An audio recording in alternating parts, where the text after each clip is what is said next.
Bueno, seguimos con este tema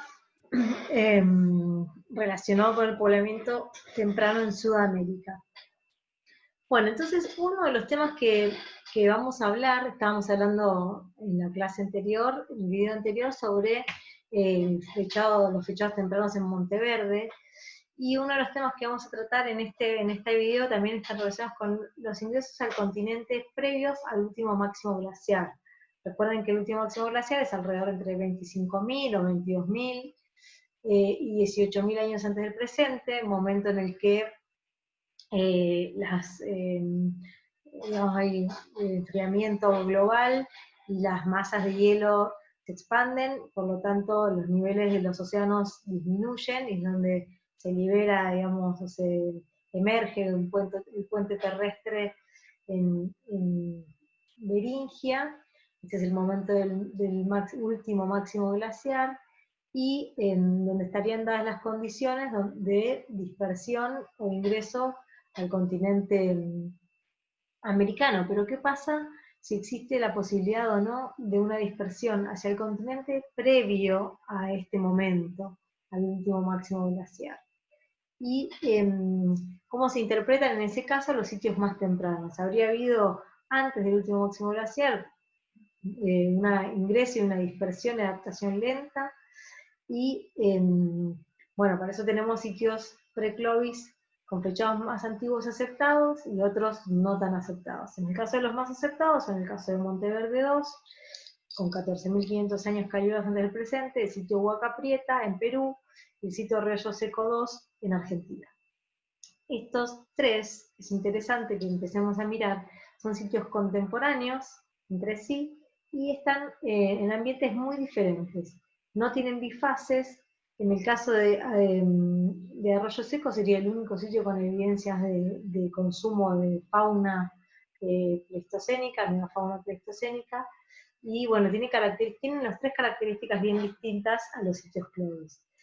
Es interesante el trabajo que no lo tiene en la bibliografía obligatoria, pero bueno, si a alguno le interesa, nos lo pide, que es el trabajo de Politis y Luciano Prates, no es un texto demasiado largo, en donde menciona las ocupaciones pre-Clovis de Sudamérica y hace referencia a algunos de los sitios confirmados y otros más controversiales, pero es muy didáctica la forma en la que está contado esto.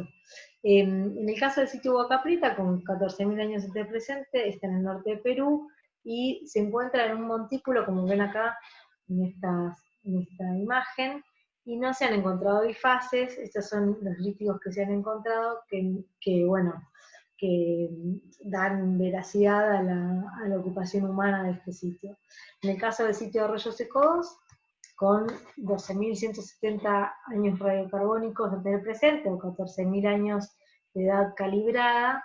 Ya vieron, supongo que vieron el video con la conferencia de Politis sobre este sitio y el sitio de Campo Laborde, así que no voy a profundizar demasiado en esto, pero bueno, es un sitio que tiene fechados más antiguos que Clovis en la región pampeana, y evidencias claras de consumo de megafauna extinta. Criterios de contrastación y confiabilidad que reúne el sitio Arroyo Seco 2.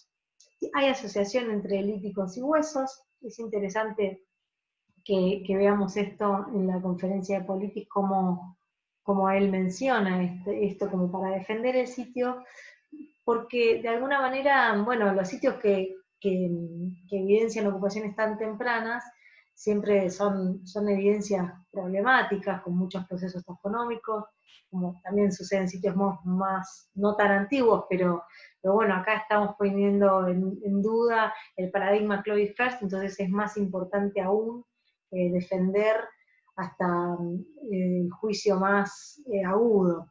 Entonces, bueno, en este sitio encontramos muchas condiciones que respaldan una ocupación antrópica del sitio, y se ve asociación entre líticos y huesos, como les mencionaba recién, concentración de huesos en un sector elevado, como selección de partes esqueletarias, esta concentración que no parece haber sido por causas o procesos tafonómicos, porque están en un lugar elevado, no es que estén en un hollado y que hayan podido llegar ahí por efecto de la gravedad o por arrastre de agua o de eólico.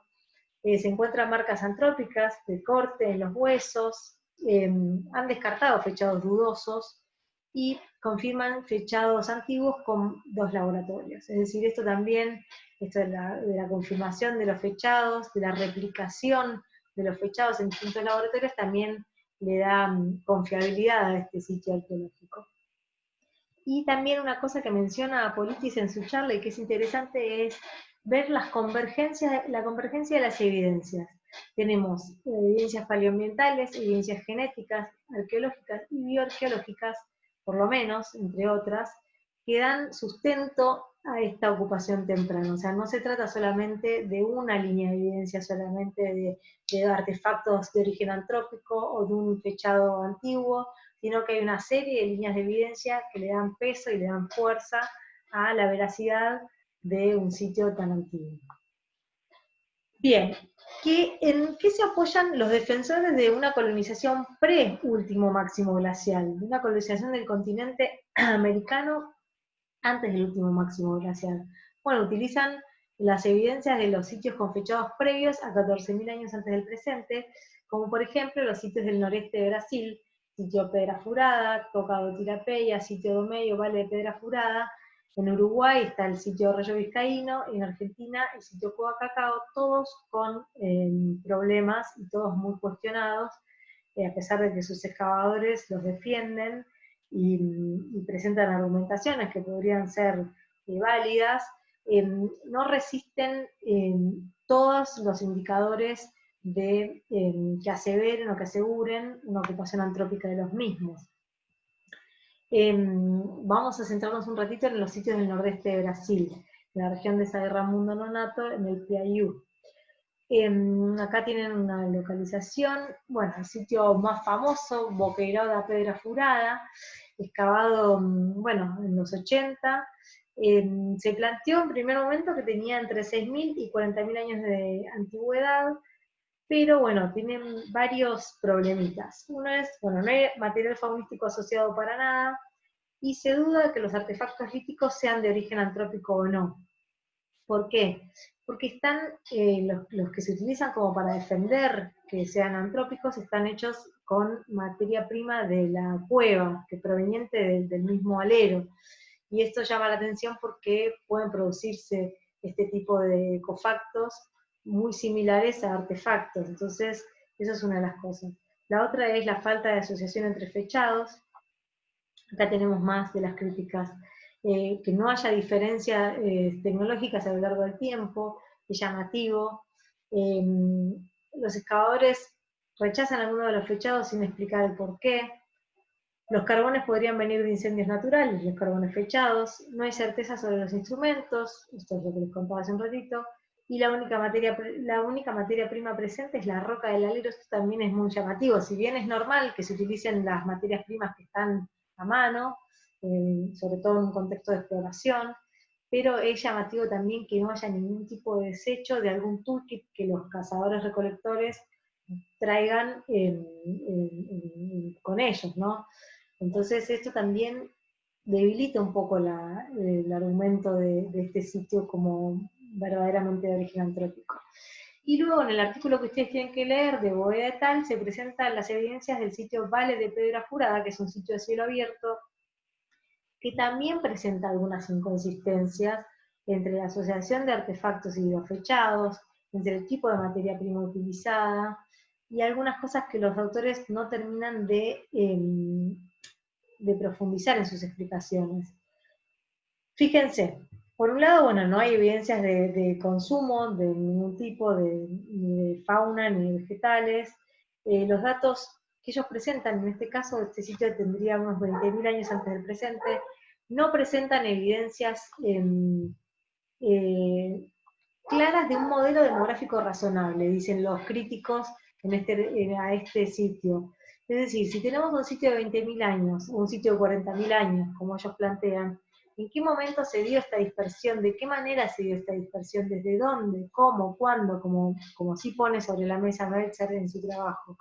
Hay falta de información contextual de los fechados y de los artefactos, y no hay estudios geoarqueológicos y de formación de sitios, porque muchas de las rocas que se utilizaron para confeccionar los instrumentos pueden haber llegado al sitio por procesos naturales porque son los que están ahí. Pero para esto, un estudio geoarqueológico resulta fundamental como para dar cuenta de cómo se formó ese contexto sedimentario, ¿sí?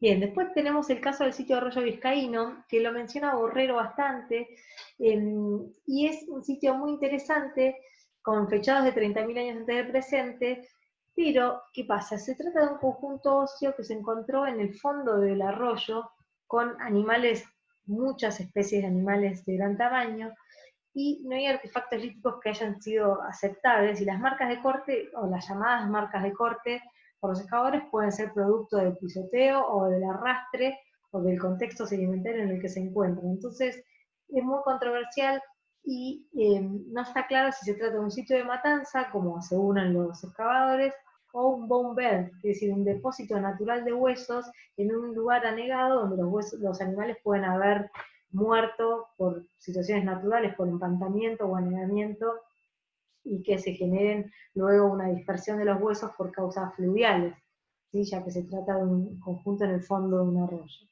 Entonces realmente este sitio es también controversial, es muy interesante. Fíjense en el registro, uy, no les puse alguna foto, pero la cantidad de huesos que han rescatado es muy interesante desde el punto de vista paleontológico, pero no tanto desde el punto de vista arqueológico. Y una de las cosas que es interesante que menciona Politis en alguna de sus conferencias, no sé si en otra de las que les vamos a recomendar que miren y se las vamos a subir al aula virtual, que es si el poblamiento de Sudamérica se trata de un rompecabezas infinito, es que, ¿qué pasa con los restos humanos que no aparecen en estos contextos previos, que fueron, en estos contextos de sitios tan antiguos, con 20.000, 30.000, 40.000 años antes del presente? Es normal y es lógico que haya más restos, digamos, restos arqueológicos y no los esqueletos, porque un único individuo produce una gran cantidad de registro artefactual. Pero, ¿qué pasa? Que no hay nada, ningún resto humano, y tampoco hay evidencias de poblaciones humanas en Beringia para esas fechados. Entonces, eso también es inconsistente. ¿Desde dónde vinieron? ¿Cómo llegaron al continente americano estos sitios que defienden, que defienden la ocupación previa al último máximo glaciar hace 40.000 o 30.000 años? Esto también es llamativo. Piensen en que los modelos tampoco encajan, los modelos de dispersión, no solamente la evidencia, sino también los modelos de dispersión humana en el continente. Y bueno, con esto cerramos esta segunda clase de esta unidad para continuar luego con otros contextos arqueológicos tempranos.